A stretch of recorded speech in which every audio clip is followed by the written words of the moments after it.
ప్రార్థన చేసుకున్నాం. చదువుకున్నాను మా తండ్రి, దయగల దేవుడా, మీ కృపా వాత్సల్యతను బట్టి ఈ దినం వరకు ఈ సమయాన్ని మాకు ఇచ్చారు నాయన.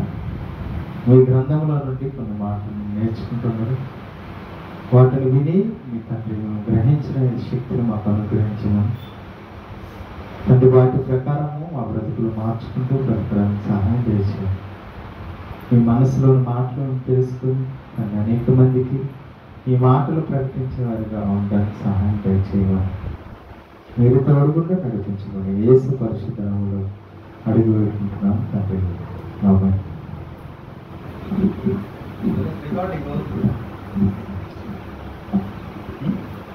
ఓకే, నిన్నటి కాల సమయంలో మనం ఒక పాఠం చెప్పుకున్నాం. ఏంటి? ఆదివారంలో మనం ఒక పాఠం చెప్పుకున్నాం కదా, సంచారమా సంసారమా. సంచారం దేవుని కోసం చేయాలని, సంచార జీవితంలోనే సంసారం అనే ఈ జీవితంలో సంచారాలు కాకుండా దేవునికి వచ్చిన ప్రయాణాలు చేయాలని మనం నేర్చుకున్నాం కదా. ఈరోజు కూడా ఒక కొత్త పాఠాన్ని మనం నేర్చుకున్నాం. భూమి మీద ఉన్న మనుషుల ప్రాణాలను అడుగుతున్న మరో లోకపు వారెవరు? భూమి మీద ఉన్న మనుషుల ప్రాణాలు అడుగుతున్న మరో లోకపు వారు ఎవరు? ఏంటండి అర్థమైన పాఠం పేరు? ఈ భూమి మీద ఉన్న మనుషులు ప్రాణాలంట మరో లోకంలో ఉన్న మనుషులు అడుగుతున్నారంట. ఓకేనా? అది ఏంటి నిజంగా అడుగుతారా అన్నది మనకి ఎలా అవగాహన వస్తుంది అంటే, ఎప్పుడైనా మనం ఒక పదం చదివేటప్పుడు బైబిల్ని మనం అనుకున్నట్టుగా అర్థం చేసుకోకూడదు. ఇప్పుడు ఎలా అర్థం చేసుకోవాలంటే, బైబిల్ ఎలా చెబుతుందో ఆ విధానంలో మనము బైబిల్ని అర్థం చేసుకోవాలి. అలాంటి సందర్భాన్ని ఈరోజు మనం పరిశీలిద్దామని. బైబిల్ చదివేటప్పుడు ప్రతి అక్షరం, ప్రతి దాన్ని మనం పరిశీలించాలి. అలా పరిశీలించకపోవడం వల్లనే ఈరోజు సమాజంలో, క్రైస్తవ సమాజంలో ఎన్నెన్నో సంఘాలుగా, ఎన్నెన్నో పేర్లుగా పిలువబడుతున్నాయి కదండి. ఒక సంఘం అంటే ఒకటికి పడదండి. సంఘాలు ఎన్ని ఉన్నా సత్యవాక్యం మాత్రం మారకూడదు. ఎన్ని సంఘాలు ఉన్నా అర్థమవుతుందండి. సంఘాలు ఎన్నో ఉండగా ఏం మారకూడదు? వాక్యం మారకూడదు. కానీ ఈరోజు ఎన్నో సంఘాలు ఉండేసరికి ఎన్నో బోధలు, ఎన్నో రకాల బోధలు వచ్చేసాయి. అందుకోసమే అపోస్తలుడైన పౌలు తిమోతికి ఒక మాట రాస్తున్నాడు. తిమోతికి రాసిన 2వ పత్రిక, అపోస్తలుడైన పౌలు తిమోతికి రాసిన 2వ పత్రిక 2వ అధ్యాయము 15వ వచనం చదువుకున్నాము. దేవుని ఎదుట యోగ్యునిగాను. ఎవరి ఎదుటండి?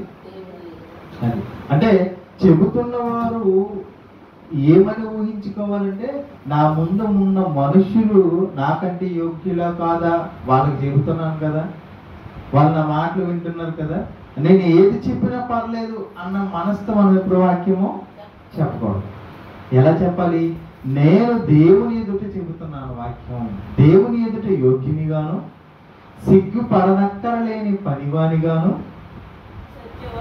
సత్యవాక్యమును సరిగా ఉపదేశించువానిగాను, నిన్ను నీవే దేవుని ఎదుట కనపరుచుకోవాలి.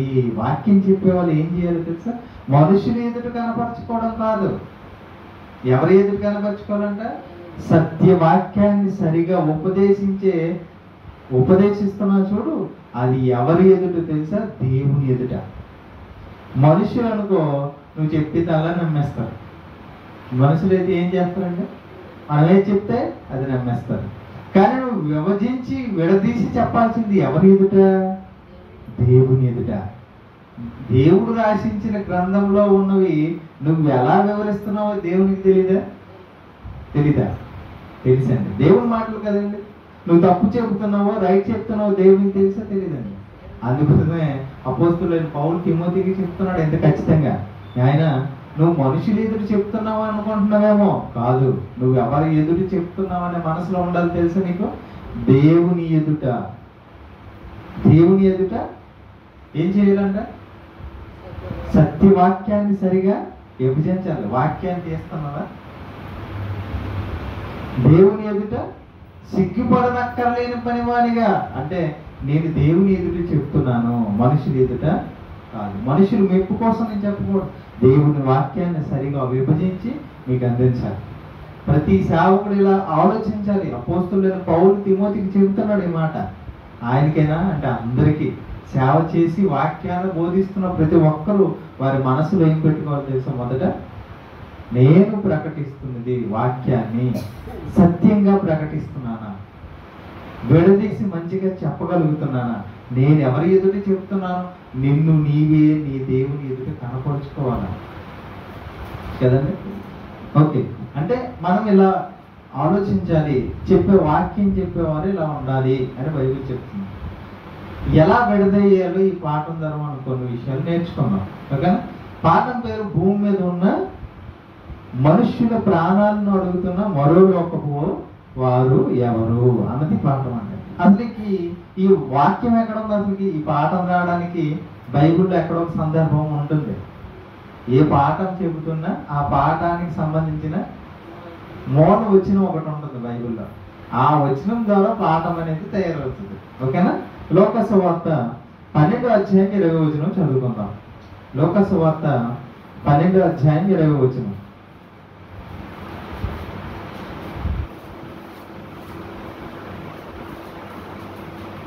లోక సువార్త 12వ అధ్యాయం 20వ వచనం.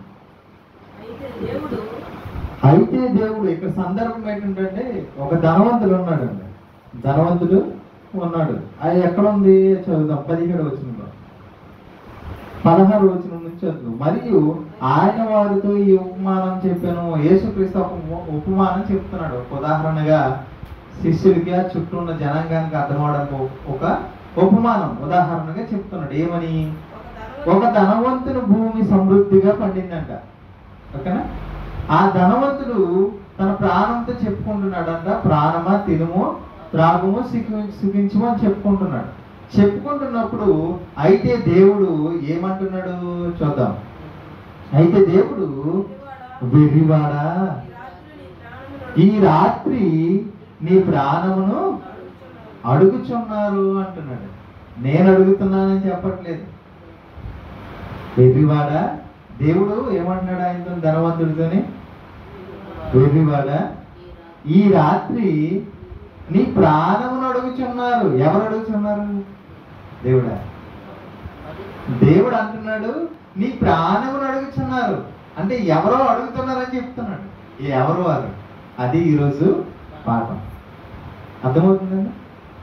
ఎవరో అడుగుతున్నారని దేవుడు చెప్తున్నాడు. వెర్రివాడా, ఈ రాత్రి నీ ప్రాణమును అడుగుచున్నారు. ఎవరు అడుగుతున్నారు అన్నది మనం ఆలోచించే ముందు, మనిషి భూమి మీద ఈయన ఎవరో అని ఆలోచిస్తే ఈయన ధనవంతుడు కదా. మనిషి భూమి మీద దేనినైనా విడిచిపెట్టడానికి ఇష్టపడతారు, కానీ ధనవంతులుగా ఉన్నవారు తన ప్రాణాన్ని విడిచిపెట్టడానికి ఇష్టపడరు. తన ప్రాణాన్ని విడిచిపెట్టడానికి ఇష్టపడరు. కావాలని చూడండి, ఎవరికైనా పేదలు ఉన్నారనుకోండి, వాళ్ళకి వెళ్ళి నువ్వు చనిపోతావా అని అడగండి. లేదు, నప్పు చేసైనా నన్ను నేను బాగు చేసుకుని బతుకుతాను అంటాడు.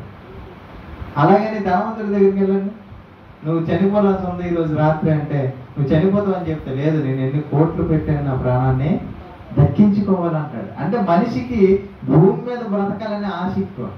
అంతే. అదే యోబు గ్రంథంలో చెబుతున్నాడు దేవుడు. చూడండి, యోబు గ్రంథం 2వ అధ్యాయం 4వ వచనంలో అపవాది దేవుడి దగ్గరికి వెళ్ళి యోబు గురించి మాట్లాడుతుంది.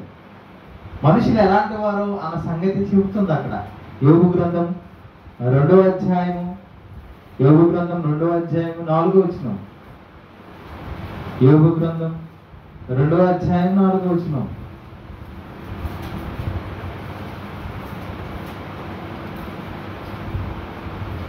యోబు గ్రంథం 2వ అధ్యాయం 4వ వచనం.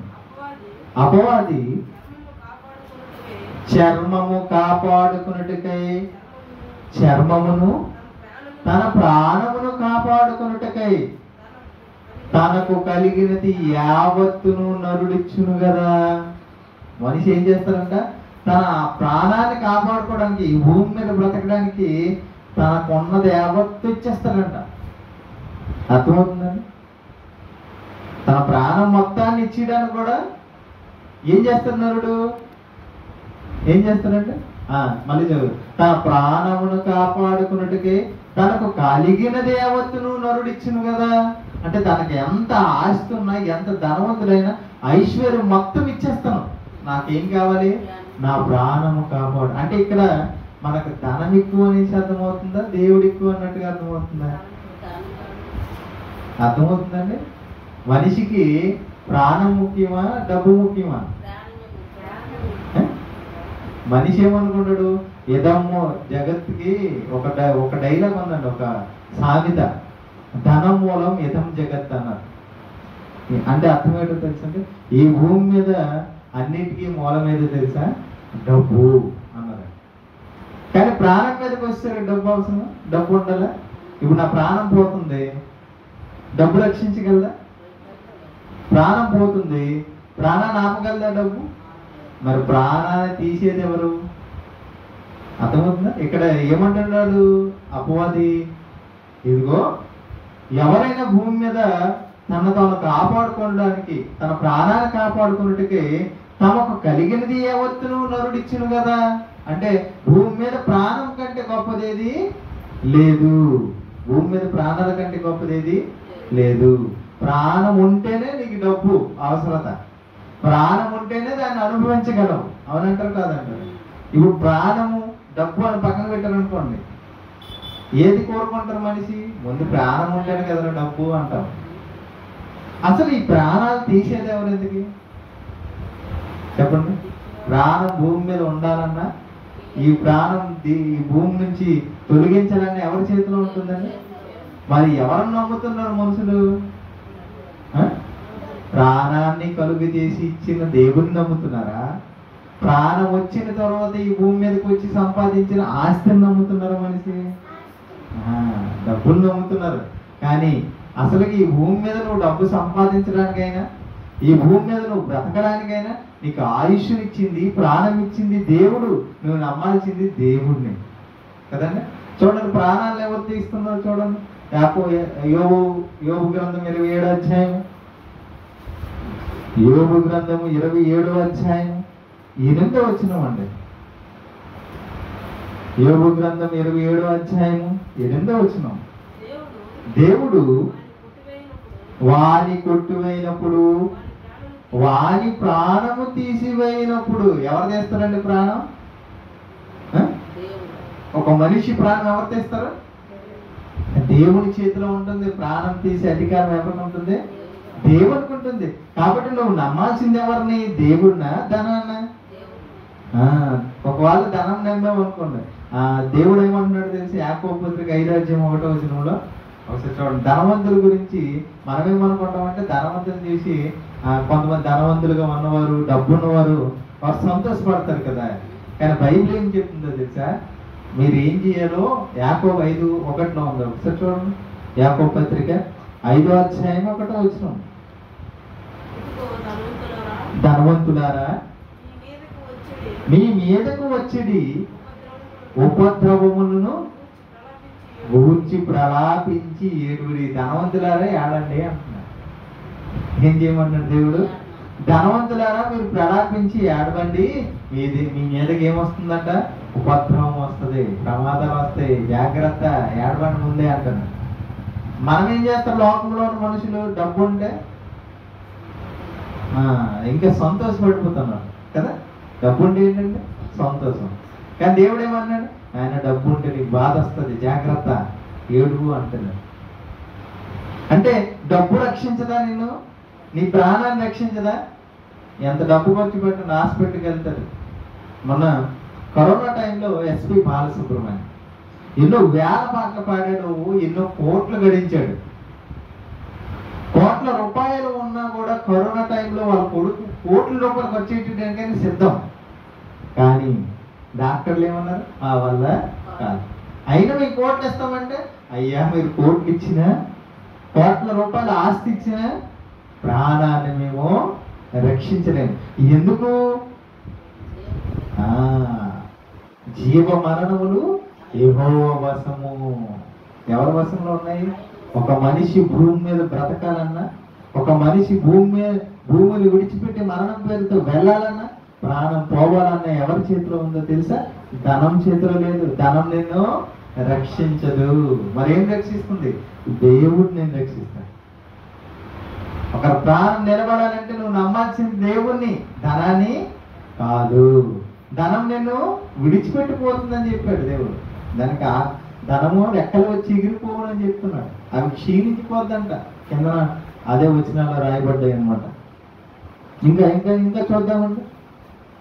సామెతల గ్రంథం 11వ అధ్యాయం, సామెతల గ్రంథం 11వ అధ్యాయం 28వ వచనం. సామెతల గ్రంథం 11వ అధ్యాయం 28వ వచనం.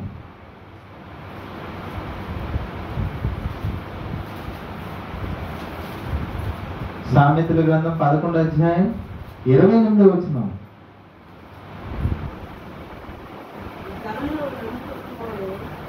ధనమును నమ్ముకున్నవాడు పాడైపోవును. ధనమును నమ్ముకున్నవాడు ఏమవుతాడంట?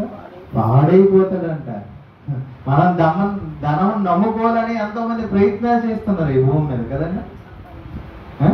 ధనము అక్కడికి రాదు. ధనము అక్కడికి రాదు. భూమి మీద ప్రాణం ఉంటేనే ధనం. ధనం ఉండి ప్రాణం లేకపోతే లేదండి కదండి. ఈ ప్రాణాన్ని నీకు ఇచ్చింది దేవుడు. ఈ ప్రాణం తీసేది కూడా దేవుడే. డబ్బు బ్రతికినన్నాళ్ళు ఉండడానికి, అవసరాలు తీర్చుకోవడానికి మాత్రమే. కానీ నిత్యము ఉండేవాడు, నిత్యము నిన్ను నిత్య జీవంలో నడిపించేవాడు దేవుడు. ఆయన ఉండాలి. ఆయన మీద నమ్మకం మనిషికే ఉండాలి కదా. అంటే ధనం నమ్ముకున్నవాడు ఏమవుతాడంట? పాడైపోతాడంట. అందుకోసమే ధనం నమ్ముకోకూడదని తెలిసిన దావీదు గారు ఏం చెప్తున్నారు తెలుసా? కీర్తన గ్రంథం 103వ అధ్యాయం 1వ వచనం. కీర్తన గ్రంథం 103వ అధ్యాయం 1వ వచనం చూడండి. దేవుని నమ్ముకున్న దావీదు ఏం చెప్తున్నాడంటే, నా ప్రాణమా యెహోవాను సన్నతించుము అంటున్నాడు. దేవుని నమ్ముకున్న దావీదు నా ప్రాణమా యెహోవాను సన్నతించుము అంటున్నాడు. డబ్బును నమ్ముకున్న ధనవంతుడు, ధనాన్ని నమ్ముకున్న ధనవంతుడు ఏమంటున్నాడు? నా ప్రాణమా తినుము త్రాగుము సుఖించు అంటున్నాడు. చూసారండి ఎంత తేడా? అంటే దేవుని నమ్ముకున్నవాడు దేవుని సంతోష పెట్టాలనుకుంటాడు, దేవుని సమ్మతించాలి, దేవుని స్తుతించాలి. ఈ ప్రాణం ఇచ్చింది, ఈ జీవం ఇచ్చింది దేవుడు అని దేవునికి మొదటి స్థానం ఇస్తాడు. ధనమున్నాడు ఏం చేస్తాడంట? ధనాన్ని నమ్ముకునేవాడు నా ప్రాణమా తిను తాగు సుఖించంటే నీ ప్రాణం తీసేస్తాడు. ప్రాణం ఎవరి చేతిలో ఉందండి? దేవుని చేతిలో ఉంది. చూడండి ఎంత డిఫరెన్స్ ఉంది చూడండి. ధనం నమ్ముకున్నవాడికి ధనం నమ్ముకున్నవాడికి దేవుని నమ్ముకున్నవాడికి ఎంత తేడా ఉందో చూడండి, వ్యత్యాసం. ఒకవేళ నువ్వు దేవుని నమ్ముకున్నవాడువా అయితే నువ్వేం చెప్తావు తెలుసా? ఇదిగో నా ప్రాణం ఎప్పుడు నువ్వు భూమి మీద ధనాన్ని ఆశించకూడదు, ధనాన్ని నమ్ముకోకూడదు. నువ్వు ఎవరిని నమ్ముకోవాలి? దేవుని నమ్ముకోవాలి. చూడండి, మన దేవుని మీద ఆశపడతామంటే ఆధారపడతామా? దేవుని మీద ఆధారపడతామండి. దేవుని మీద, డబ్బు మీద, ధనం మీద. ఇప్పుడు ఏదైనా అవసరం తీరాలనుకో మొదట నువ్వేం చేస్తావు? అవునా? ఒకసారి ఆలోచించండి. మీ ఇంటికి వెళ్ళిన తర్వాత మీరు ఒకసారి ఆలోచించండి. ఏదైనా ఇబ్బంది వచ్చింది అనుకో, డబ్బులు లేవు అనుకో, ముందేం చేస్తావు? ఎవరిస్తారా అనే ప్రయత్నాలు చేస్తావే తప్ప దేవునికి ప్రార్థన చేయాలని ఆలోచన వస్తుందా మనకి? రాదు. చూసారా? మనకి ఏదైనా అవసరం తీరాలనుకో వెంటనే మనం ఆలోచించే ఆలోచన ఏంటి? ఎక్కడ ఎవరు ఎలా అప్పు ఇస్తారు? ఒకసారి దేవుడిని అడుగుతాను, నా పరిస్థితి దేవుడా నేనేం చేయాలి అని దేవుడి మీద ఆధారపడతామా? పడదా. అందుకోసమే అప్పులు పాలైపోతున్నారు చాలా మంది. అందులో క్రైస్తవుల్లో సేవకులు ఉండటం ఇంకా విచిత్రం. ఈరోజు చాలా మంది సేవకు ఒక్కొక్క పాస్టర్ గారికి కొన్ని లక్షల రూపాయల అప్పులు ఉన్నాయండి. అర్థమవుతుందా? ఎందుకు ఆ స్థాయికి వెళ్ళిపోను అంటే నీ ఆధారం దేవుడు కాదు, మరెవరు? ధనం. ధనం మోసం చేస్తుందని చెప్తారు వీళ్ళే, ధనం శాశ్వతం కాదని చెప్తారు మనమే. మళ్ళీ మేమేం చేస్తున్నాం? మళ్ళీ సేవకులు ఏం చేస్తున్నారు? ఆ ధనం మీదే ఆధారపడుతున్నారు. ధనం వల్ల మోసాలు జరుగుతాయని తెలుసు, అప్పులు చేయకూడదని తెలుసు, అన్నీ తెలుసు, మళ్ళీ వీళ్ళే మోసపోతున్నారు. అంటే దేవుని మీద ఆధారపడిన వాడు ధనం మీద ఆధారపడ్డాడు. అందుకోసం యేసుక్రీస్తు అంటాడు, మీరు దేవునికి సిరికిని దాసులుగా ఉండనేరు. దేవునికి దాసులుగా ఉంటావా? అది దేవుని మీద ఆధారపడు. నువ్వు ఒకవేళ దేవుని మీద కాకుండా సిరి మీద ఆధారపడి ఉంటావా? అయితే అటువైపు వెళ్ళిపో, మరి దేవుని వైపు. ఇద్దరు యజమానులు ఉన్నారు అనుకోండి, ఉండి ఈయనకైనా పనుడుగా ఉంటావు, లేదా ఆయనకి ఇద్దరిగా ఉంటున్నావు అనుకో, ఇద్దరు ఒకేసారి పని తిట్టెళ్తావు కదా. అంటే నువ్వు దేవుని మీద మొదట ఆధారపడాలి. అర్థమవుతుందండి? అసలు దేవుడు మనుషుల ప్రాణాలను తీసుకోవాలని కోరుకుంటాడా? ఇక్కడ మనం పైన చదువుకున్నాం, మనము మీ ప్రాణాలు అడుగుతున్నారు ధనవంతుడు. ఎప్పుడైతే అలా అనేసరికి ప్రాణమా తినుము తాగుము సుఖించమనేసరికి దేవుడు ఏమన్నాడు? వెర్రివాడా, ఈ రాత్రే నీ ప్రాణములు అడుగుచున్నారు అన్నాడు కదా. ఎవరు అడుగుచున్నారు అంటున్నాడు. అసలు దేవుడు అడుగుతాడు? అసలు దేవుడు అడగడండి. ఎందుకు? దేవుడు ఒక మనిషి మార్పు చెందాలని కోరుకునేవాడు. దేవుడు ఎలాంటి మనస్తత్వం కలిగిన వాడు? ఆయన ఒక మనిషి మార్పు చెంది తన యొద్దకు రావాలనేది ఆయన ఉద్దేశం.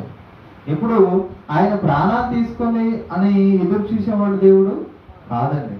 మనిషి మార్పు కోసం దీర్ఘశాంతంతో కనిపెట్టేవాడు దేవుడు. అదే పేతురు రాసిన 2వ పత్రిక 3వ అధ్యాయం 9వ వచనంలో ఉంది ఈ మాట. చూడండి ఒకసారి. పేతురు రాసిన 2వ పత్రిక 3వ అధ్యాయం 9వ వచనంలో చూడండి, ఇదే మాట ఉంటుంది. దీర్ఘశాంతమును చూపుతున్నాడు అన్న మాట ఉంటుంది. పేతురు రాసిన 2వ పత్రిక 3వ అధ్యాయము 9వ వచనం. కొందరు ఆలస్యమును ఎంచుకున్నట్లు ప్రభు తన వాగ్దానంలో గురించి ఆలస్యం చేయవాడు కాడు, కానీ ఎవరినో నశింపవాలని ఇచ్చింపక. అంటే ఎవరు నాశనం అయిపోవాలని దేవుడు కోరుకోవట్లేదండి. ఎవరు చినుకుని నరకానికి వెళ్ళాలనే దేవుని ఇష్టం కాదండి. మరి ఏమంటున్నాడు? ఎవరినో నశింపవాలని ఇచ్చింపక అందరూ మారు మనస్సు పొందవాలని కోరుచు మీ ఎడల దీర్ఘశాంతము గలవాడై ఉన్నాడు. చూసారండి, దేవుడు ఎందుకు ఇంకా తొందరగా రావట్లేదు? యేసుక్రీస్తు ఏం చెప్పాడు తెలుసా? ఇదిగో నేను త్వరగా వచ్చుచున్నాను. రెండోసారి అక్కడ యేసు మళ్ళీ రెండోసారి వస్తాడు కదా. అప్పుడు వచ్చేటప్పుడు లోకం అంతా అంతమైపోతుంది. మరి ఆయన రాకడ ఎందుకు రావట్లేదండి? ఇదిగో దేవుడు దీర్ఘశాంతాన్ని చూపిస్తున్నాడు. అంటే మనిషి మారాలని ఎదురు చూస్తున్నాడు దేవుడు. అర్థమవుతుందండి? బైబిల్లో ఒక అంజురపు చెట్టు గురించి రాయబడిందండి. అది లోక సువార్త 11వ అధ్యాయం 6 నుంచి 9 వచనాల్లో ఉంటుంది. ఏముంటుందంటే అక్కడ ఒక అంజురపు చెట్టు వేస్తారు. కొన్ని సంవత్సరాల నుంచి చూస్తుంటే దాని ఫలాలు రావు, పళ్ళు రావు. రాకపోతే ఆ యజమానుడు వచ్చి ఏమంటాడు తెలుసా? ఈ చెట్టు ఇలా ఉండటం కంటే ఈ చెట్టును నరికేసి ఇంకొక చెట్టు వేస్తే మంచిది కదా. ఈ నేల వృధా అవుతుంది, దానికి నీరు వృధా అవుతుంది, ఎరువు వృధా అవుతుంది. ఇవన్నీ ఎందుకు వృధా? ఈ చెట్టుని తీసే ఇంకో చెట్టుని వేసే అంటే అప్పుడు ఆ తోట మళ్ళీ ఏమంటాడు తెలుసా? ఈ సంవత్సరం నేను మళ్ళీ ప్రయత్నం చేస్తాను, ఒకవేళ మళ్ళీ సంవత్సరానికి పండుద్దేమో, ఒకవేళ పండకపోతే అప్పుడు నరికి వేసి అగ్నిగుండంలో వేసేద్దామంటాడు. ఎందుకు అంటే ఇది దేనికి సాదృశ్యం అంటే ఇదిగో యేసుక్రీస్తు రావడానికి మనుషులు మార్పు కోసం ఎదురు చూస్తున్నాడు అనమాట. దేవుడు తీసే ఈ లోకము నాశనం చేసే అంటే యేసుక్రీస్తు అన్నాడు, ఆయన ఈ సంవత్సరం ఆగుదాం, మళ్ళీ సంవత్సరం ఆగుదాం. మనిషి మారుతాడేమో, మార్పు చెంది నీ వద్దకి వస్తాడేమో అని దేవుడు దీర్ఘశాంతం అనేలా చూపిస్తున్నాడు. కనుకనే ఇంకా మనుషులుగా బ్రతుకుతున్నారు. మరి ఇంత దీర్ఘశాంతం చూపిస్తుంటే మరి ప్రాణాలు అడుగుతున్నారని అంటున్నారు కదా. వాళ్ళెవరు ఎందుకు కదండి? వాళ్ళెవరు చూడండి. ప్రకటన గ్రంథం 6వ అధ్యాయం వాళ్ళెవరో చూద్దామండి. భూమి మీద మనుషులు ప్రాణాలను అడుగుతున్న మరో లోకము వారంట. ఈ లోకం వారు కాదండి. ఏ లోకం వారంట? మరో లోకం అంట. చూద్దాం. ప్రకటన గ్రంథం 6వ అధ్యాయము 9, 10 వచనం చదువుకుందాం. ఆయన 5వ ముద్రను విప్పినప్పుడు దేవుని వాక్యము నిమిత్తమును తామిచ్చిన సాక్ష్యము నిమిత్తమును వధింపబడిన వారి ఆత్మలను బలిపీఠం కింద చూసి తిని. వీరు ఎవరంట? ఏ లోకంలో ఉన్నారు వీళ్ళు? చూడండి, మళ్ళీ చదువుతాం. దేవుని వాక్యము నిమిత్తమును తాము ఇచ్చిన సాక్ష్యము నిమిత్తము వధింపబడిన వారి ఆత్మలు. ఓకేనండి? అంటే వీళ్ళు ఏం చేయబడ్డారు అంటే, భూమి మీద బ్రతికినప్పుడు దేవుని కోసం బ్రతికారు. అలా బ్రతికినంత భూమి మీద ఉన్న మనుషులు ఏం చేశారు? వాళ్ళని చంపేశారు, వధించారు. ఒక ఆవుని మనిషి ఎలాగైతే వధిస్తాడో, అలాగే దేవుని కోసం సువార్త నిమిత్తం పనిచేస్తున్న సేవకుల్ని, ప్రవక్తల్ని, భక్తుల్ని ఆనాటి మనుషులు ఏం చేశారు? చంపేశారండి. అక్కడ అదే ఉంచు, తాము ఇచ్చిన సాక్ష్యం నిమిత్తము వధింపబడిన వారి ఆత్మలు. మొదటి కాలంలో మొదటిగా ఆదాము పుట్టిన కుమారుడు ఎవరండి? కయ్యను. కయ్యనుతో పాటు ఇంకో కొడుకు కూడా పుట్టాడు. ఎవరండి ఆయన? హేబేలు. హేబేలు నీతిమంతుడు అని బైబిల్ చెప్పింది. ఈ నీతిమంతుడిని ఎవరు బలి చేశారండి? కయ్యను చేశారండి. అంటే నీతిమంతుడిగా భక్తుడిగా ఉంటే మనుషులు బతకనివ్వరా అంటే బతకనివ్వరండి. ఆనాటి కాలంలో ఎంతో మంది భక్తులండి. స్టెఫన్ గారిని రాళ్లతో కొట్టి చంపేశారా? చంపేశారండి. యేసుక్రీస్తుని సిలువ వేసి చంపేశారా? చంపేశారండి. ఇలాగ ఎంతో మంది భక్తులు, అపోస్తలుల్లో కొంతమందిని, ఆనాటి ప్రవక్తలలో చాలా మందిని. అందుకోసమే జకర్యా కుమారుడు బెరకయ్య కుమారుడు వరకు అనేసి ఏబేలు మొదలుకొని జకర్యా కుమారుడు బెరకయ్య అనేసి ఒక మాట రాయబడింది బైబిల్. అంటే లిస్ట్ చెప్తున్నాడు అనమాట, ఎంతమందిని చెప్పారు, చంపారు, ఎవరి నుంచి ప్రారంభమైందంటే ఏబేలు మొదలుకొని అంట. అర్థమైందా? బరకీ కుమారుడు జకర్యా వరకంట. ఈ మనుషులు ఏం చేశారంట? ఈ ప్రవక్తల్ని చంపేశారంట. అంటే దేవుని కోసం బ్రతికిన వారిని, దేవుని మాటలు ప్రకటించిన వారిని ప్రజలు ఏం చేశారు? చంపేశారండి. ఈ చంపబడిన వారే అడుగుతున్నారు, నాయన మమ్మల్ని చంపిన వాళ్ళని ఇంకా భూమి మీద ఉంచుతావా? అడుగుతున్నారన్న. చంపిన వారే కాదండి, భూమి మీద ఉన్న ప్రతి మనిషి దేవుడికి నచ్చినట్లుగా బతుకుతున్నారా? లేదండి. ధనమే దైవం అని ఒకడు, తల్లి దైవం అని మరొకరు, తండ్రి దైవం అని మరొకరు, గురువే దైవం అని మరొకరు. ఇలా దేవుణ్ణి పక్కన పెట్టి లోకంలో ఉన్న వాటిని దైవాలుగా పూజిస్తూ, దేవునిగా కాకుండా మనుషులు తమ కోసమే తాము బ్రతుకుతూ ఎన్నో అక్రమాలు, అన్యాయాలు చేస్తూ బ్రతుకుతుంటే అక్కడ ఉన్న వారికి రక్తం మరిగిపోతుంది అనమాట. మేము ఎంత దినిగా బ్రతికితే మమ్మల్ని చంపేశారు, మరి మీరేం చేస్తున్నారు భూమి మీద? ఏ రోజు దేవుని కోసం ఆలోచిస్తున్నావు? ఇలాంటి ఆలోచించిన వీరి కోసం దేవుడా నువ్వు ఎందుకు దీర్ఘశాంతం చూపిస్తున్నావు? వాళ్ళు లేదే అంటున్నారు వాళ్ళు. అర్థమవుతుందా? అందుకో కయ్యని సందర్భం చూసామనుకోండి, ఎప్పుడైతే హేబేలును కయ్యని చంపేశాడో వెంటనే హేబేలు రక్తం మొరబెట్టిందంట. మొరబెట్టిన వెంటనే దేవుడు ఏం చేశాడు? కయ్యనికి శిక్ష విధించాడు. నువ్వు దేశం మనం ఎంతో నా మందిరంలో నువ్వు వెంట ఉండవు. శిక్ష ఆయన మీదకి వచ్చింది. అయ్యో నేను ఎంత శిక్ష భరించలేనంత గొప్పదే అని అంటాడు కయ్యన్ గారు. ఒకసారి చూద్దాం, నాకు ఆది కాండంలో ఉన్న విషయాన్ని చదువుతాం, చూడండి ఒకసారి. ఆది కాండము 4వ అధ్యాయము 8వ వచనం నుంచి చదువుతానండి. కయ్యను తన తమ్ముడైన హేబేలుతో మాట్లాడాను. వారి పొలంలో ఉన్నప్పుడు కయ్యను తన తమ్ముడైన హేబేలు మీద పడి అతనే చంపాను. యెహోవా నీవు నీ తమ్ముడు హేబేలు ఎక్కడ ఉన్నాడని కయ్యను అడిగాడండి. అప్పుడు ఆయన ఏం చెప్పట్లేదు, నేను నా తమ్ముడు కావలి వాడినా అన్నాడు. 10వ వచనం, నీ తమ్ముని రక్తం యొక్క స్వరము నేలలో నుండి నాకు మొరపెట్టుచున్నది. ఏం చేస్తుందంటే మొరపెట్టడం అంటే అడుగుతుంది, ఎందుకు ఇంకా ఉంచావు కయ్యని చూసి.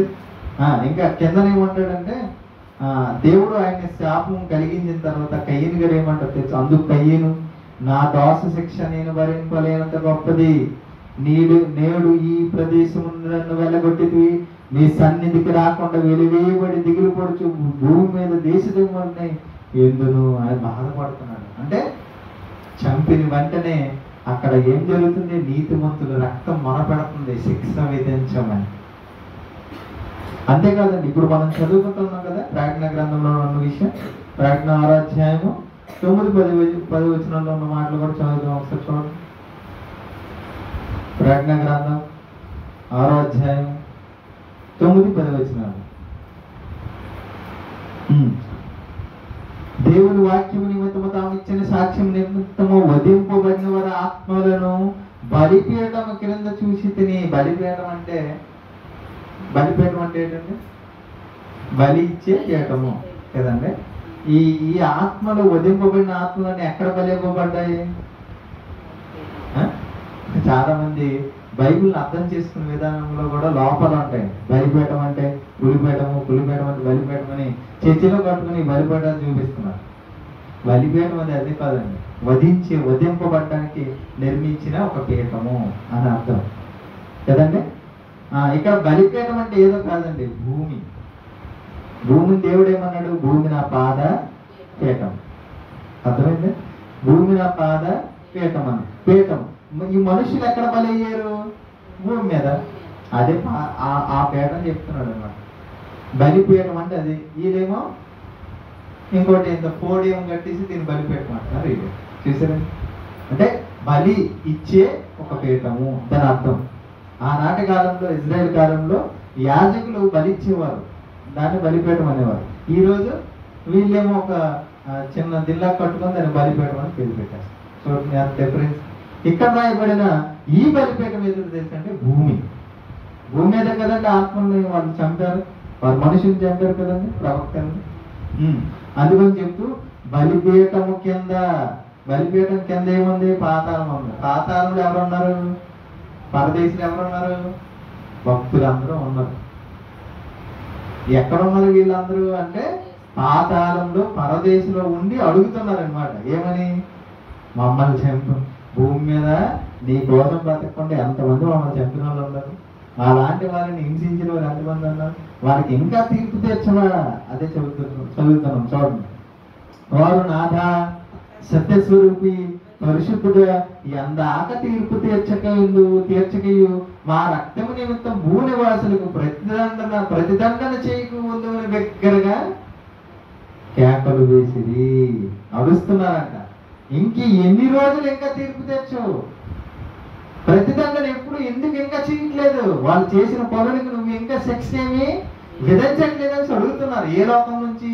పాతాళ లోకంలో ఉన్న పరదేశం నుంచి అడుగుతున్నారు. వాళ్ళు ఎవరి ప్రాణాలు అడుగుతున్నారు? భూమి మీద ఉన్న మనుషుల ప్రాణాలు అడుగుతున్నారు. ఎందుకు అడుగుతున్నారు? భూమి మీద దేవుని కోసం పని చేయట్లేదు.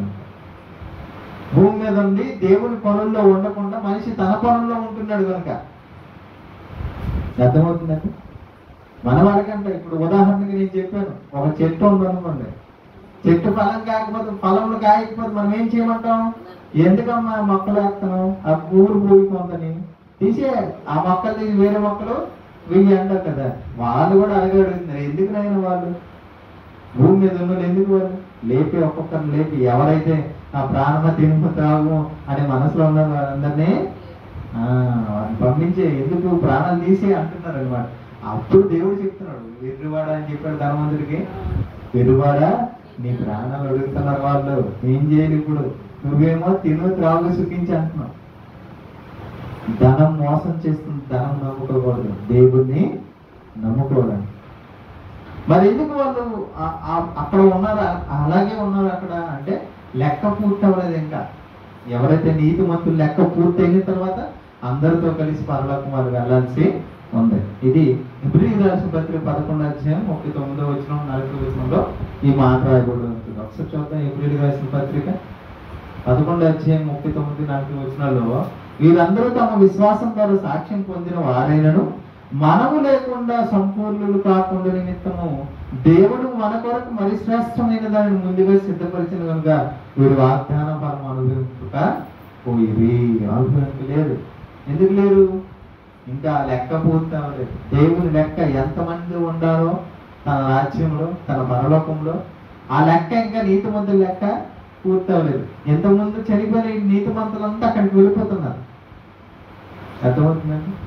అంటే మనుషులు చేస్తున్న ఈ అకృత్యాన్ని చూడలేక, వాటిని భరించలేక వాళ్ళు అడుగుతున్నారు, మమ్మల్ని ఎంత దారుణంగా చెప్పారు, వాళ్ళు విడిచిపెట్టద్దు, అలాంటి వారందరినీ పంపించాల్సి అంటున్నాడు అన్నమాట. అంటే భూమి మీద ఉన్న మనుషులు ప్రాణాలను అడిగేవారు ఉన్నారు. వారు మరో లోకంలో ఉన్నారు. వారు ఎక్కడ ఉన్నారు? పరదేశంలో, పాతాళ లోకంలో, పరదేశంలో ఉన్నారు. వాళ్ళు అడుగుతున్నారు. కాబట్టి బ్రతికినంతసేపు దేవుని నమ్మిక ఉంచి దేవుని యందు ఆధారపడుతూ బ్రతకాలి. దేవుని కోసం బ్రతకాలి. దేవుని కోసమే అవసరమైతే ప్రాణం పెట్టాలి. ఇది దేవుడు మనకు నేర్పిస్తున్న పాఠం. అందుకోసం 1 యోహాను పత్రిక 3:16 అంటారు కదా ఒక మాట, చూడండి. 1 యోహాను పత్రిక 3వ అధ్యాయము, మొదటి యోహాను పత్రిక, యోహాను రాసిన మొదటి పత్రిక 3వ అధ్యాయము 16వ వచనంలో మాట చదువుకుని మనం ముగించుకుందాం. ఆయన మన నిమిత్తము తన ప్రాణం పెట్టిన కనుక దీని వలన ప్రేమ ఎట్టిదని తెలుసుకున్నాము. మనము కూడా సహోదరుని నిమిత్తము మన ప్రాణం పెట్టబద్ధమై ఉన్నాము. యేసుక్రీస్తు మిమ్మల్ని ప్రేమించాడు కాబట్టి, మనల్ని ప్రేమించాడు కాబట్టి ఆయన మన నిమిత్తం ప్రాణం పెట్టాడు. ఇప్పుడు ఆయన ఏమంటున్నాడు? మీరు కూడా మీ సహోదరుల నిమిత్తం ప్రాణం పెట్టాలి. ప్రాణం పెట్టి ఎంత స్థాయిలో మనం ఉన్నామా? కనీసం దేవుని మాటలు ప్రకటించే స్థాయిలో కూడా లేమండి. ఎంతో మంది పాతాళానికి చేరిపోయి నరకానికి వెళ్ళిపోతున్నారు అగ్నిగుండంలో. కానీ మనం నిమ్మక నీరెత్తినట్లుగా ఏ బాధ లేకుండా ఇంటి దగ్గర హ్యాపీగా గడుగుతున్నాం. తింటున్నాం ప్రతిరోజు, ప్రతి ఉదయం రాత్రి తింటాం. హ్యాపీగా నిద్ర వచ్చినప్పుడు పడుకుంటున్నాం. అవసరమైతే ఇంకా టైం తీసుకొని కూడా పడుకుంటాం. రాత్రి నిద్ర కాదు, ఉదయం కూడా పడుకుంటాం. కానీ మనకు చింత అనేది లేదు.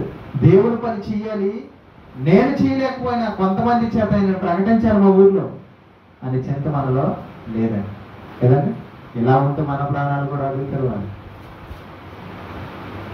దేవుడు పని చేసి దేవుడిని లోకాన్ని సంపాదించుకుందాం. ఒకవారు భూమి మీద ఉన్న ఈ ధనానికి మనం ఆధారపడి ధనవంతులాగా ప్రాణాలు వాళ్ళ చేత తీసుకోబడే పరిస్థితులకు మనము వెళ్ళిపోతాం కదా. దేవుడు కలిగించేది దేవుడు వెళ్ళి అడుగుతున్నాడు ఆయన, అంతేనా? వాళ్ళు అడిగారు, దేవుడు ఏం చెప్తున్నాడు?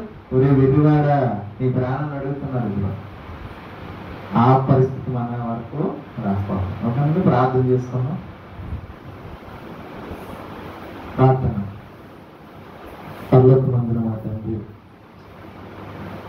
మా ప్రాణాలు అడిగి వారు పాతాళ లోకంలో ఉన్నారని, మేము దేవుని ఎడల ధనవంతులుగా ఉండడానికి మీ మాటల ప్రకారం మా బ్రతుకును మార్చుకుంటూ మీ మీద ఆధారపడి బ్రతికే వారిని ఉండాలి తప్ప, ఒక దావీదు ఎలా అయితే నా ప్రాణమై యెహోవాను సన్నతించు అన్నట్టుగా మేము కూడా మా ప్రాణాలతో దేవుని ఎడల భయభక్తులు కలిగి ఉంటూ ఆయన్నే సన్నతించు అనే మాటలు ఆ నోట రావడానికి సహాయం చేశాను. మీ ధనమయందు నమ్మిక ఉంచగా, మీ ఎందు నమ్మిక ఉంచి బ్రతికే వారిగా అనేక మందికి మీ మాటలు చెబుతూ మీ అతను చేర్చేవారిగా ఉండే సహాయం దయచేయమని, వచ్చిన ప్రతి ఒక్కరిని మీ ప్రభులో భద్రపరచమని, మీ జ్ఞానం చెప్పున నడిపించమని, మా బ్రతుకు కాలంలో నిన్ను మహింపరిచే పిల్లలుగా మేము ఎల్లప్పుడూ ఉండాలని సహాయం చేసేయండి. యేసు పరిశుద్ధ నామములో అడిగి వేడుకుంటున్నాం తండ్రి. ఆమేన్.